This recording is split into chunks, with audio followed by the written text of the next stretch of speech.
আজ সুনীল গঙ্গোপাধ্যায় লেখা কেউ কথা রাখেনি। এই যে ঝোড়ো হাওয়ার ঝড়ে পথের ধূলিকণার মতো হয়তোবা আমিও কখনো হারিয়ে যাব। কেউ কথা রাখেনি। ৩৩ বছর কাটল, কেউ কথা রাখেনি।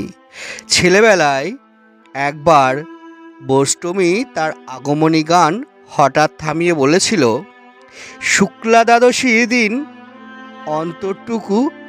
অন্তরাটুকু শুনিয়ে যাবে। তারপর কত চন্দ্রভুক্ষ অমাবস্যা এসে চলে গেল, কিন্তু সেই বোষ্টমী আর এলো না।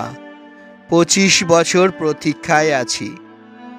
মামাবাড়ির মাঝি নাদের আলী বলেছিল, বড় হও দাদা ঠাকুর, তোমাকে আমি ৩ গ্রহের বিল দেখতে নিয়ে যাব। সেখানে পদ্মফুলের মাথায় সাপ আর ভ্রমর খেলা করে। নাদের আলী, আমি আর কত বড় হব? আমার মাথা এই ঘরের ছাদ ফুঁড়ে আকাশ স্পর্শ করলে তারপর তুমি আমায় ৩ গ্রহের বিল দেখাবে? একটাও রয়্যাল গুলি কিনতে পারিনি কখনো।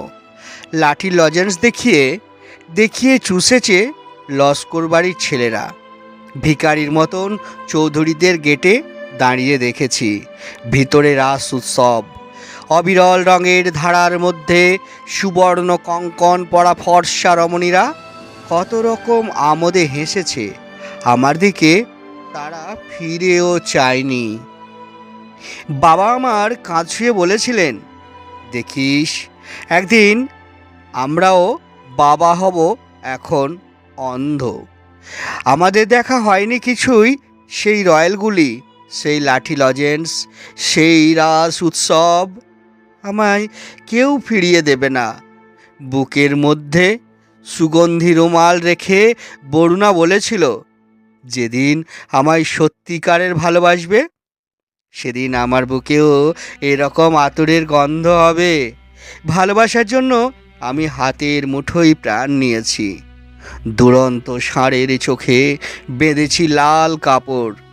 বিশ্ব সংসার তন্ন তন্ন করে খুঁজে এনেছি ১০৮টা নীল পদ্ম। তবু কথা রাখেনি বরুণা। এখন তার বুকে শুধুই মাংসের গন্ধ। এখনো সে যে কোনো নারী। কেউ কথা রাখেনি। ৩৩ বছর কাটল, কেউ কথা রাখে না, কেউ কথা রাখেনি। শুভরাত্রি বন্ধুগণ, সকলে ভীষণ ভালো থাকবেন।